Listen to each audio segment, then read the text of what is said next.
Bismillahirrahmanirrahim. Assalamualaikum warahmatullahi wabarakatuh. Sebelumnya, perkenankan diri saya untuk memperkenalkan diri terlebih dahulu. Nama saya Ariski Nurul Indah, perwakilan dari KKN Daring 6 UINSI Samarinda. Alhamdulillah pada hari ini kita dapat melaksanakan agenda talk show yang bertemakan relasi agama dan kesehatan. Dan pada hari ini, kita kedatangan tamu yang sangat luar biasa dan siap membagi ilmunya kepada kita semua, yaitu Ustazah Afifah Miftahatul Hasanah, yang merupakan mahasiswi kedokteran Universitas Al-Azhar Kairo. Sebelumnya, izinkan saya untuk membacakan CV dari beliau. Nama Afifah Miftahatul Hasanah, tempat tanggal lahir Boyolali 3 Juli 1999, alamat Kauman, RT 13, RW 3 Jipangan, Banyudono, Boyolali. Riwayat pendidikan TK Pertiwi 2 Jipangan, kemudian SD di Min 2 Boyolali, kemudian melanjutkan sekolahnya di Pondok Modern Darussalam Gontor Putri 3, dan sekarang sedang menempuh pendidikan di Al-Azhar University di Fakultas Kedokteran. Adapun pengalaman organisasi beliau ialah bagian penerangan organisasi pelajar Pondok Modern Darussalam Gontor, kemudian anggota JMK Gontor Putri 3, kemudian radio PPMI Mesir, kemudian bagian kesehatan FPIB. Assalamualaikum Ustazah Afifah. Waalaikumsalam warahmatullahi wabarakatuh. Apa kabar Ustazah? Alhamdulillah baik, sehat semuanya ya, semuanya di situ. Alhamdulillah Ustazah. Bagaimana keadaan di Mesir Ustazah? Apakah ada PPKM juga seperti di Indonesia?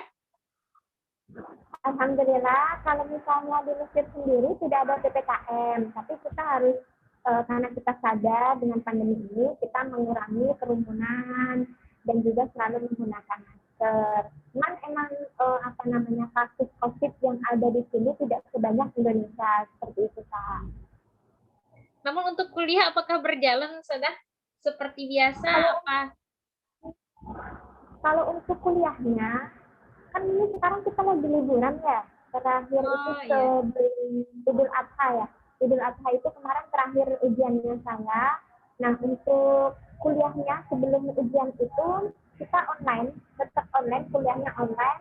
Tapi untuk praktikalnya kita tetap masuk di kuliah.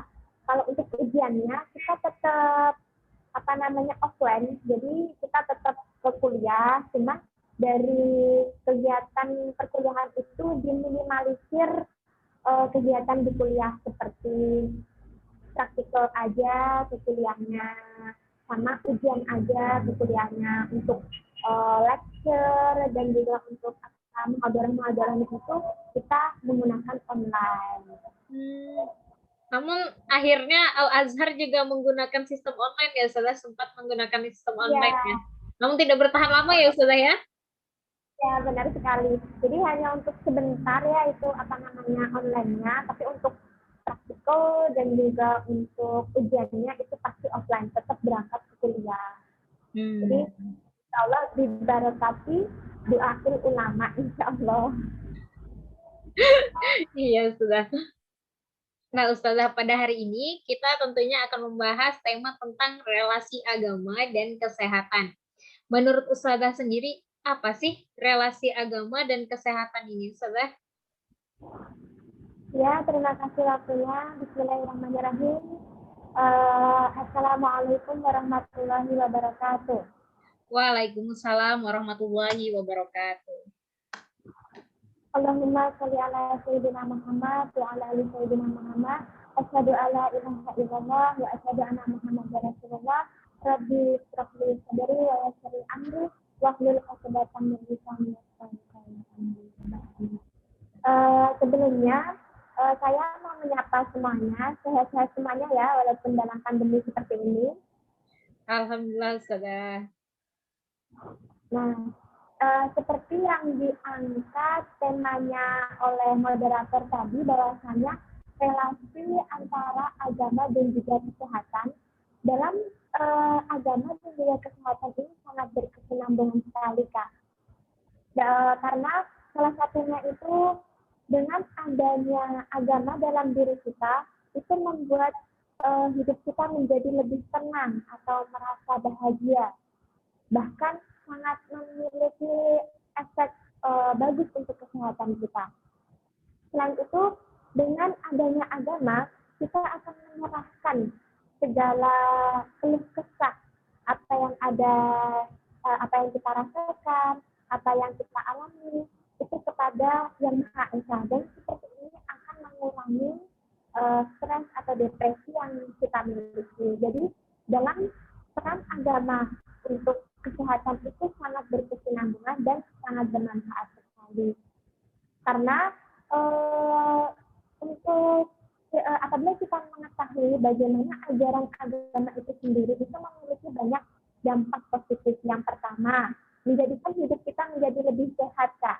Karena seperti yang kita ketahui, kita sebagai umat muslim, kita melakukan sholat 5 waktu, berwudu 5 kali dalam sehari, berpuasa, dan banyak anjuran-anjuran agama yang mengingatkan umatnya untuk menjaga kesehatan, seperti menjauhi mabuk-mabukan, hubungan seks yang bebas, narkoba, dan lain sebagainya.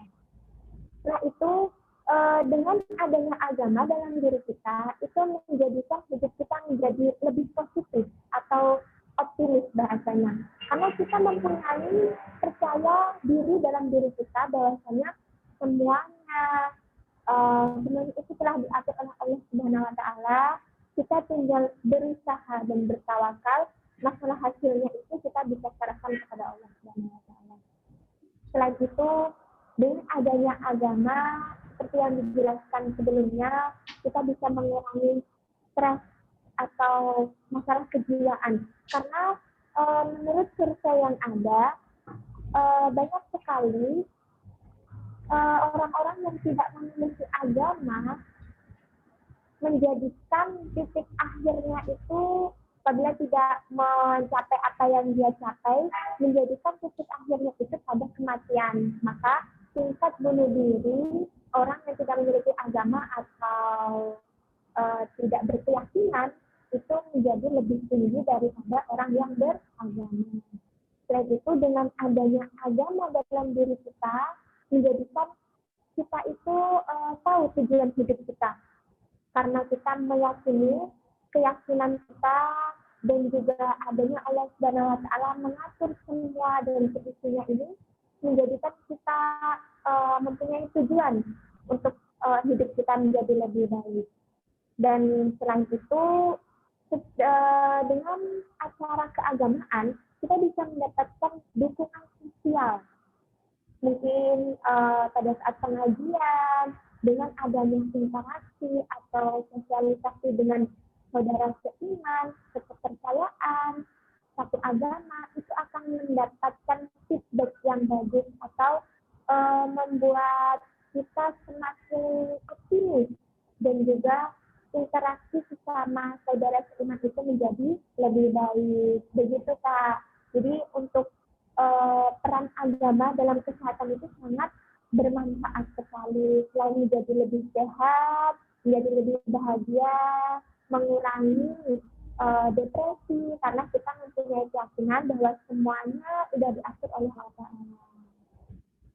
Masya Allah, ternyata peran agama dalam kesehatan itu pun sangat berkaitan ya Ustazah ya?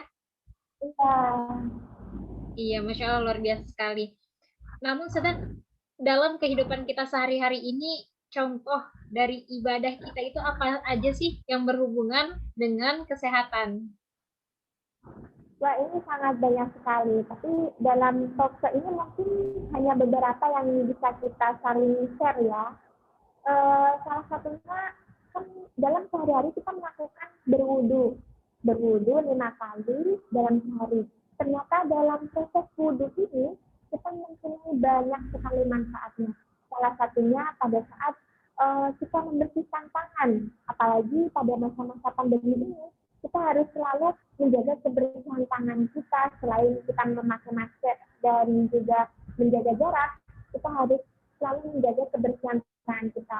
Dengan kita melakukan berwudu 5 kali dalam sehari, insya Allah kita akan terhindar dari pandemi ini, dan juga bisa menjaga kebersihan tangan kita. Selain itu dalam proses wudhu kita juga ada berkumur-kumur. Dengan berkumur-kumur ini ternyata bisa menurut penelitian bisa mengurangi atau meminimalisir virus-virus itu masuk. Selain virus, bakteri, mikroba, dan lain sebagainya. Selain itu, kita juga melakukan pembersihan di rongga hidung. Dengan seperti ini, kita juga mencegah virus, parasit, atau bakteri masuk sehingga mengganggu pernafasan kita. Jadi, dalam proses wudhu, apabila kita mengerjakannya itu dengan seksama dan juga detail, kita bisa terhindar dari virus, parasit, mikroba yang bisa menyerang tubuh kita sehingga kita bisa merasakan sakit. Selain itu, dengan berwudu kita juga bisa menjaga kelembapan kulit karena apabila kita terdapat sinar matahari yang berlebih itu juga bisa menyebabkan kanker kulit karena apabila kita mendapatkan berlebihan itu tidak baik untuk organ luar kita juga. Dengan kita berwudu 5 kali sehari itu akan menjaga kelembapan kulit ini akan menjadi lebih basah seperti itu. Itu salah satunya dari kegiatan yang kita lakukan dalam sehari-hari Kak, yaitu berwudu. Selain berwudu, kita juga melakukan sholat 5 waktu. Nah, untuk mempelajari kalau misalnya kita melakukan sholat 5 waktu ini secara detail, bersama, hikmat, insya Allah kita mendapatkan banyak manfaat dari setiap gerakan sholat itu sendiri. Karena pada saat kita melakukan takbiratul ihram, kita mengangkat tangan kita sejajar dengan telinga, dengan seperti ini, kita akan merenggangkan otot lengan kita sehingga dapat melancarkan peredaran darah pada otot lengan dan sekitarnya. Setelah itu pada saat kita melakukan takbiratul ihram, berdiri tegak dalam sholat juga dapat merangsang titik-titik akupuntur pada telapak kaki kita. Selain takbiratul ihram, kita juga melakukan gerakan ruku dengan ruku, iktidal, istirahat, sujud, dan tawar itu juga memiliki banyak manfaat. Selain untuk melancarkan peredaran darah dalam tubuh kita, sholat ini bisa juga melancarkan pencernaan. Mengapa seperti itu? Karena pada saat kita duduk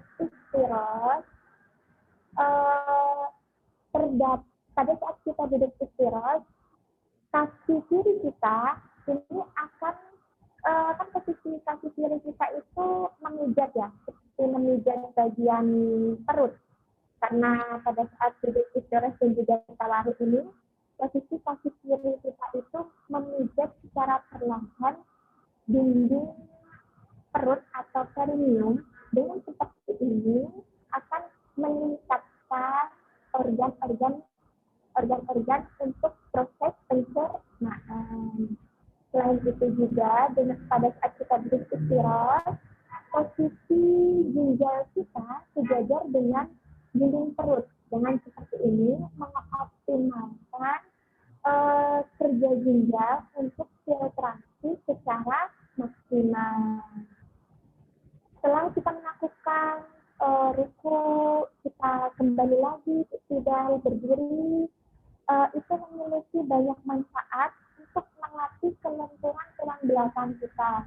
Karena pada saat kita merukuk sejajar sampai apabila kita menaruh gelas tidak tumpah, berarti itu udah rukuk secara maksimal. Setelah itu kita balik berdiri atau istidal, itu akan melancarkan atau memberikan kelenturan pada tulang belakang. Dengan seperti ini akan mencegah pengaturan atau osteoporosis. Begitu Kak. Jadi bermanfaat sekali. Selain itu juga kita sebagai umat Islam harus bersyukur dengan semua ajaran atau perintah yang telah diperintahkan oleh agama itu sangat bermanfaat sekali untuk kesehatan kita. Selain itu, pada saat kita melakukan sujud, itu memperkaya oksigen atau memperbanyak pemasukan oksigen dari jantung menuju ke otak. Kan posisi sujud itu jantung kita lebih tinggi daripada otak atau kepala kita. Jadi seperti ini, jantung kita akan memperbanyak pemasukan oksigen untuk otak kita. Maka pada saat kita melakukan sujud itu dapat mencegah seperti migrain, sakit kepala, dan lain sebagainya. Karena otak kita menerima atau mendapatkan pemasukan oksigen dan juga peredaran darah dari jantung menuju otak kita itu lebih banyak atau optimal, sehingga kita bisa tidak merasakan sakit kepala. Jarang-jarang kan biasanya orang sakit kepala itu kalau dari orang tua kita itu perbanyak sujud biar mengurangi sakit kepala itu gitu Kak. Kalau untuk tiap gerakan sholatnya sendiri itu insya Allah kalau misalnya kita melakukan secara hikmah kita akan mendapatkan manfaatnya. Selain itu untuk manfaat dari gerakan sholat itu ada untuk kesuburan wanita. Karena pada saat kita tawaruk ataupun istirahat itu ada pemijatan dari kaki kiri. Dengan seperti ini akan mengoptimalkan atau memperbaiki kerja atau organ-organ reproduksi sehingga bagus untuk kesuburan wanita. Selain itu untuk wanita hamil pada saat kita meruku kembali lagi itu melatih kontraksi perut atau melatih untuk wanita hamil pada saat persalinan nanti mempermudah proses pengejanan pada saat proses persalinan. Jadi manfaatnya itu banyak sekali untuk kesehatan kita apabila kita melakukannya dengan hikmat, tidak terburu-buru pastinya ya, secara hikmat dan juga bersama. Wow, luar biasa sekali ya Ustazah manfaat dari kita beribadah sehari-hari. Bahkan dari wudhu pun mendatangkan pengaruh yang sangat baik bagi kesehatan kita dan juga dapat menjadi meditasi penyembuhan untuk beberapa penyakit. Seperti yang kita ketahui juga Ustazah, dalam agama Islam terdapat beberapa anjuran dan larangan. Nah yang ingin saya tanyakan Ustazah, apakah anjuran dan larangan tersebut juga berkaitan dengan kesehatan Ustazah? Benar sekali. Iya, pastinya ada. Apabila kita mencari atau meneliti, sebenarnya dalam setiap anjuran atau larangan dalam agama itu sangat memberikan dampak positif pada kesehatan. Selain kesehatan, juga pada kesehatan mental kita atau dalam melakukan hidup menjadi lebih baik. Contohnya yang sering terjadi di kalangan kita itu ini Kak, makan sambil berdiri. Nah, sesuai larangan dalam agama Islam bahwasanya larangan untuk makan sambil berdiri itu kan sudah dijelaskan ya. La yasrabanna ahadun minkum qa'iman. Faman nasiya falyastaiqi. Faman nasiya falyastaiqi. Barang siapa jadi telah dijelaskan bahwasanya tidak diperbolehkan untuk di antara kita untuk minum sambil berdiri atau makan sambil berdiri. Barang siapa yang lupa untuk dimuntahkan. Berarti dari hadis ini menjelaskan anjuran ini agar dilakukan. Ternyata kita. Salah satunya, dengan kita makan sambil berdiri, ternyata membuat kita itu makan menjadi lebih banyak. Maksudnya makan menjadi lebih banyak ini karena proses pengosongan dalam perut ini menjadi lebih cepat. Sehingga kita memiliki rasa lapar itu lebih tinggi. Jadi akan makan terus seperti itu. Kan kebanyakan orang-orang itu makan sambil berdiri ya Kak ya. Iya benar sudah. Jadi kita harus mengingat untuk diri kita sendiri dan juga orang lain bahwasanya makan sambil berdiri itu juga dapat menyebabkan banyak mudarat atau kerugian yang kita dapatkan. Selain kita menjadi makannya menjadi lebih banyak karena pengosongan di dalam perut itu lebih cepat, selain itu pendorongan makanan pada saat pencernaan itu juga lebih cepat. Nah, pada saat pendorongan makanan pada proses pencernaan itu lebih cepat, menyebabkan perut kembung. Dengan perut kembung seperti ini juga tidak baik untuk kesehatan kita, jadi tidak nyaman. Habis itu makan sesuatu jadi tidak nikmat, seperti itu. Salah satunya yang menyebabkan perut kembung selain mendorong makanan menjadi lebih cepat, pada saat kita berjalan atau berdiri itu udara ikut masuk dalam proses pencernaan. Jadi semakin banyak udara yang masuk dalam proses pencernaan kita, sehingga akan menyebabkan perut itu kembung atau tidak nyaman pada kegiatan kita setiap hari-harinya. Selain kita tidak nyaman, merasa perut kembung, rasa laparnya menjadi lebih tinggi karena tadi pengosongan perut lebih cepat, ternyata kita juga tidak mendapatkan kenikmatan dalam makan, Kak. Gimana tuh, jadi kan pada saat kita misalnya berjalan atau berdiri, organ tubuh kita ini fokus pada organ gerak. Jadi pada saat kita berjalan, organ tubuh kita itu fokus pada organ gerak, bukan fokus pada proses pencernaan, sehingga kenikmatan makannya itu berkurang dan juga proses pencernaannya pun juga berkurang. Dengan seperti ini, proses yang terjadi pada lidah itu juga tidak maksimal. Dari beberapa aspek yang pernah dijelaskan sebelumnya, bisa disimpulkan bahwasanya makan sambil jalan atau sambil berdiri ini tidak memberikan manfaat pada diri kita, sehingga kita harus sebisa mungkin menghindari, karena pada saat kita berdiri kita juga bisa memudahkan kita untuk kesedap sambil berdiri, sambil berjalan. Hanya lebih baik untuk menikmati dan juga menambah kenikmatan makan, lebih baiknya kita makan sambil duduk. Habis itu tidak berbicara. Apabila berbicara, tadi kan bisa tersedak, bisa juga kenikmatan itu berkurang, proses penggilingan yang ada di lidah itu juga berkurang, sehingga proses pencernaan kita juga tidak maksimal. Seperti itu, Kak. Baik, Ustazah. Jadi, iya. Jadi kita harus saling mengingatkan satu sama lain. Sangat setuju dengan yang sudah Ustazah sampaikan. Sudah sepantasnya kita mengingatkan saudara-saudari kita dalam kebaikan.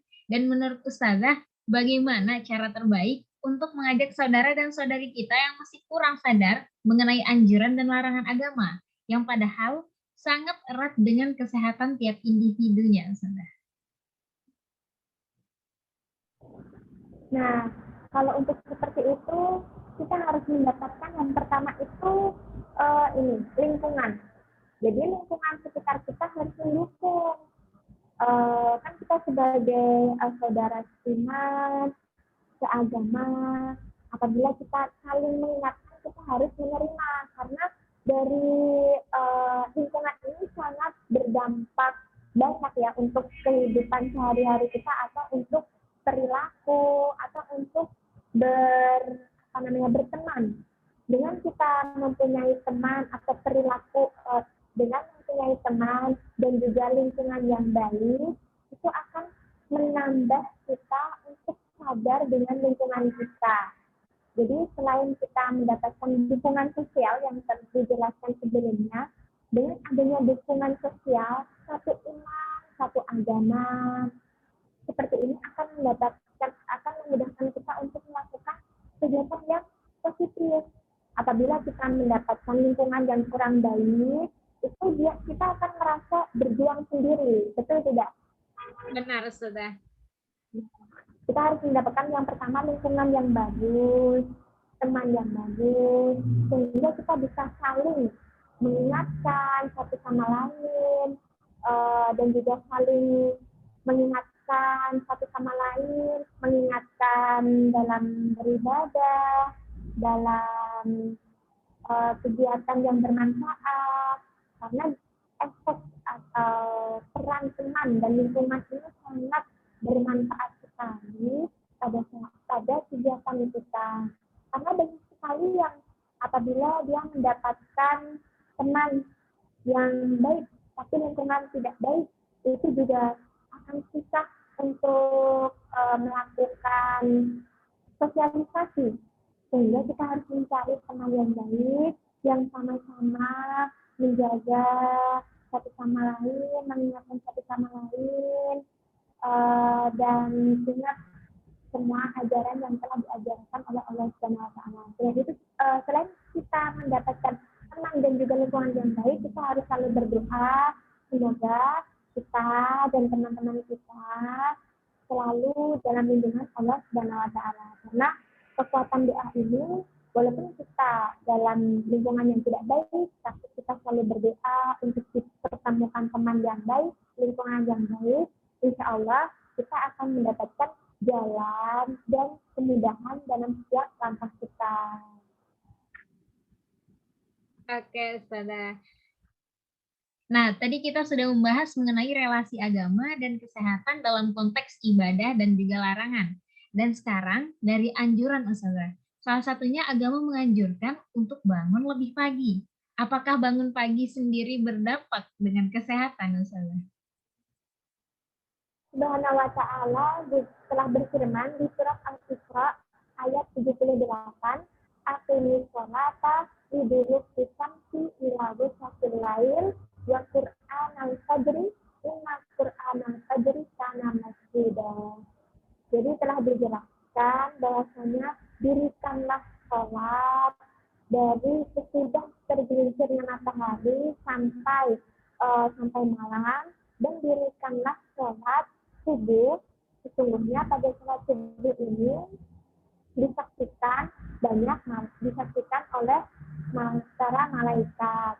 Jadi maksudnya dari sini kita ini mendapatkan perintah bahwasanya apabila kita melakukan sholat subuh atau melakukan ibadah pada pagi hari, itu sangat mendapatkan keberkahan.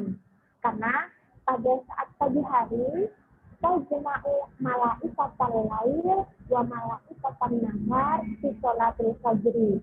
Karena pada saat pagi hari, kita didoakan oleh para malaikat. Karena pada saat sholat fajr ini berkumpullah malaikat malam, malaikat siang, dan seluruh malaikat mengaminkan atau mendoakan untuk kebaikan kita pada hari itu, sehingga kita mendapatkan doa dari para malaikat. Telah dijelaskan bahwasanya apabila kita melakukan kegiatan pada pagi hari, sholat subuh, habis itu sholat fajar, dan segala sesuatu yang bermanfaat pada pagi hari, insya Allah kita akan mendapatkan keberkahan dan juga doa dari para malaikat untuk sehari yang bermanfaat. Selain itu, Rasulullah SAW selalu mendoakan umatnya, Allahumma dari nikmati sibukuriha. Kita selalu mendapatkan doa keberkahan dari Rasulullah Shallallahu Alaihi Wasallam pada pagi hari. Jadi barang siapa yang bangun di pagi hari atau beraktivitas di pagi hari akan mendapatkan keberkahan dari Rasulullah Shallallahu Alaihi Wasallam karena Rasulullah telah bersabda mendoakan selalu umatnya barang siapa yang beraktivitas atau melakukan kegiatan pada pagi hari. Jadi untuk bangun pagi atau beraktivitas pada pagi hari ini telah dianjurkan sekali Kak dalam agama dari surat Al-Isra ayat 78 dan hadis-hadis yang telah dijelaskan bahwasanya Rasulullah mendoakan kita dan para malaikat berkumpul untuk mengaminkan doa kita. Setelah itu kita telah mengetahui bagaimana manfaatnya, maka kita harus mengusahakan membiasakan diri untuk beraktivitas pada sholat subuh dan setelah sholat subuh karena mempunyai banyak aspek dalam agama. Ini berarti dalam bentuk anjuran ya. Anjuran dari agama Islam itu telah menjelaskan akan membukakan pintu rezeki, didoakan oleh para malaikat, dan juga mendapatkan keberkahan dari Rasul kita Rasulullah SAW. Setelah itu, ini kan dari aspek keagamaan ya Kak ya. Kita sudah mendapatkan mengetahui bagaimana manfaat dari bangun pagi itu sendiri. Ternyata dalam aspek kesehatan itu sangat bermanfaat sekali. Salah satunya yang pertama itu membuat awal aktivitas kita itu menjadi lebih baik. Jadi kayak awal baik untuk aktivitas kita. Misalnya bangun pagi setelah sholat subuh kita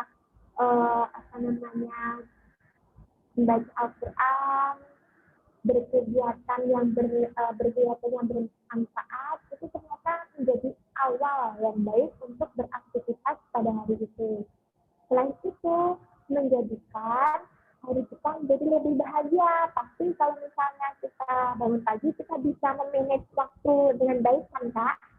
Apabila kita berangkat ke kuliah, pagi-pagi bisa memanage. Kalau misalnya kita kesiangan, pasti akan berantakan satu harinya, ya nggak, Kak? Iya, bener banget, Saudara. Nah, selain kita bisa mengatur waktu atau menjadikan awal yang baik untuk beraktivitas, kita menjadi lebih bahagia karena bisa memanage waktu pada hari itu. Setelah itu kita bisa menggunakan untuk olahraga. Nah, pada saat pagi hari ini tuh udara masih sangat bersih, apalagi yang di pinggir kota atau gimana gitu ya. Udara pagi hari itu masih sangat bersih, belum terkontaminasi. Nah, pada saat pagi hari itu bisa merefresh semua pikiran kita dan juga kita bisa menghirup udara yang bersih, yang tenang dan menjadikan hidup kita menjadi lebih bahagia, lebih tenang, lebih refresh dan juga kita menjadi lebih baik karena kita bisa mengatur seharian itu pada pagi hari. Nah, kemungkinan juga kalau misalnya kita melakukan kebiasaan bangun di pagi hari, selain aktivitas menjadi lebih baik, lebih bahagia, dan juga menjadi lebih tenang, dan juga untuk waktu olahraganya juga ada, kita bisa menjadikan bangun pagi ini adalah kunci kesuksesan. Berarti kita tidak termasuk orang yang malas-malas, karena pagi hari kita sudah beraktivitas. Gitu. Nah, itu menjadi lebih produktif pastinya di hari itu. Masya Allah, Saudara. Oh iya nih, Saudara. Kita ini kan sekarang dalam keadaan pandemi ya, Saudara. Apakah di Mesir sana juga pandemi masih merajalela, Saudara?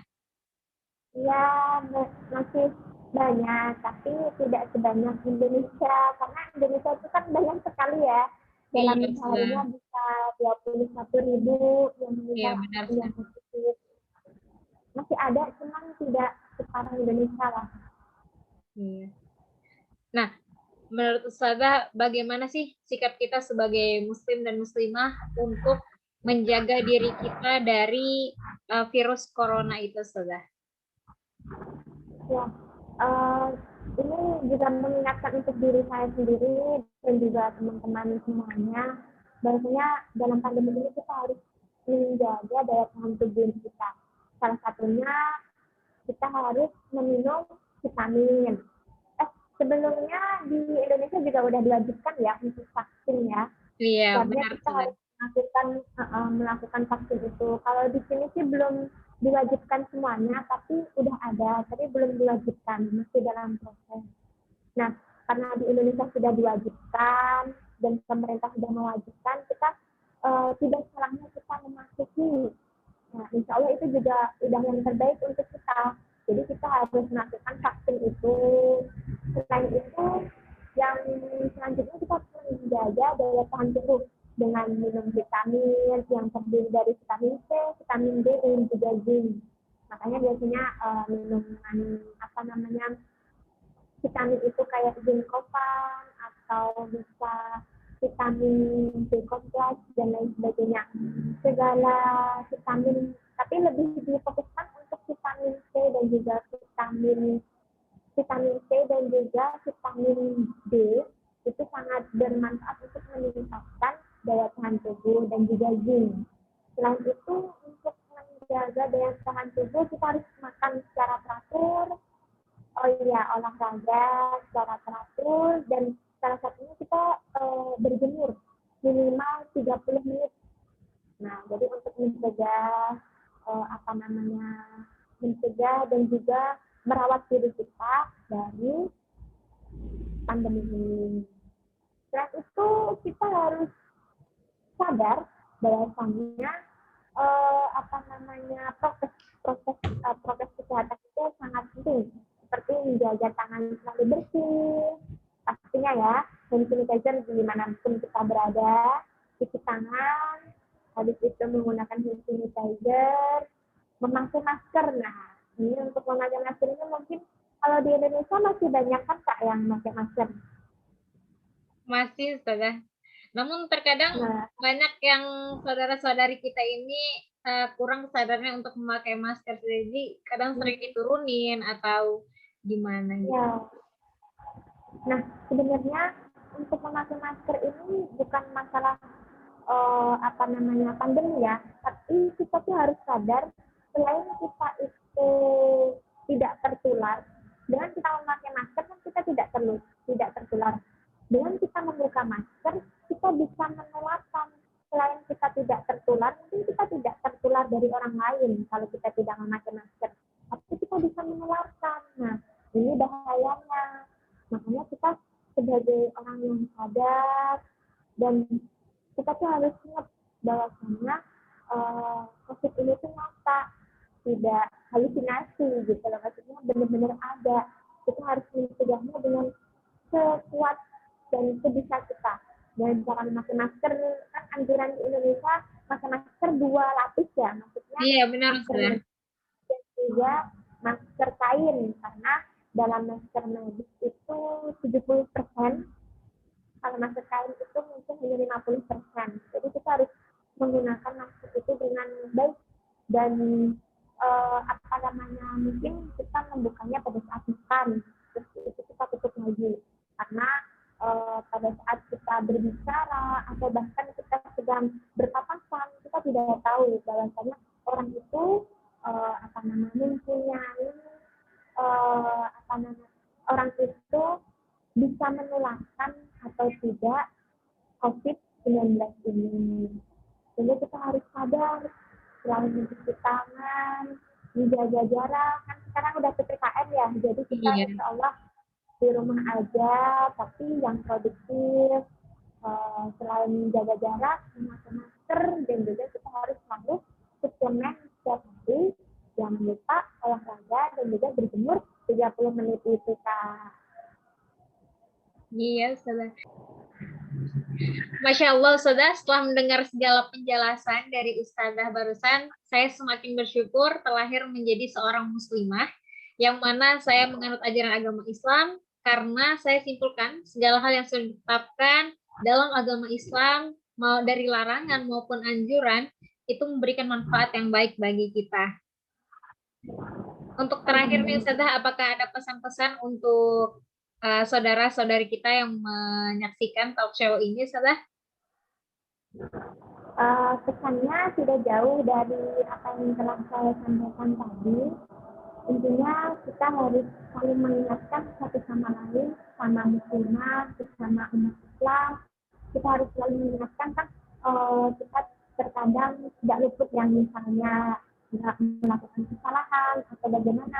Kita harus mendapatkan teman dan juga lingkungan yang baik untuk saling mengingatkan. Kita harus selalu ingat segala ajaran dan juga apa yang diperintahkan Allah Subhanahu wa Ta'ala dalam ajaran Islam, insya Allah semuanya itu bermanfaat dan yang terbaik. Jadi untuk kita masa pembelajaran ini semakin memperbanyak waktu kita untuk perbuatan yang bermanfaat dan juga bisa berdampak positif kepada orang lain. Seperti itu, Kak. Dan jangan lupa semoga kita selalu memberikan dampak positif kepada orang sekitar kita dan juga buat diri kita sendiri.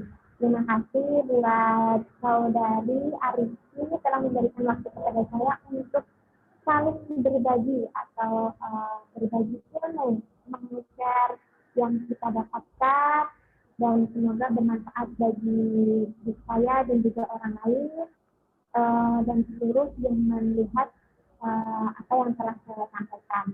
Insya Allah semoga bermanfaat dan kita semakin semangat untuk kedepannya dan bisa sehat dan kita bisa sehat dan juga bisa mengalami pandemi ini dengan sehat walafiat. Terima kasih atas waktunya. Mohon maaf atas segala kesalahan apabila ada salah kata dan juga apabila ada salah kata semuanya dari saya. Mohon maaf. Terima kasih. Wassalamualaikum warahmatullahi wabarakatuh. Waalaikumsalam warahmatullahi wabarakatuh. Dan saya juga Ustazah, saya selaku perwakilan dari KKN Daring 6 Winti Samarinda mengucapkan terima kasih sebanyak-banyaknya kepada Ustazah yang telah meluangkan waktu Ustazah dan siap memberikan ilmunya kepada kami. Dan saya sebagai moderator pada acara talk show pada hari ini memohon maaf jika ada kesalahan kata ataupun sikap selama membawakan acara. Dan semoga acara pada hari ini membawakan manfaat bagi kita semua. Amin ya rabbal alamin. Maka dari itu saya sebagai moderator mohon izin undur diri. Wassalamualaikum warahmatullahi wabarakatuh. Waalaikumsalam warahmatullahi wabarakatuh.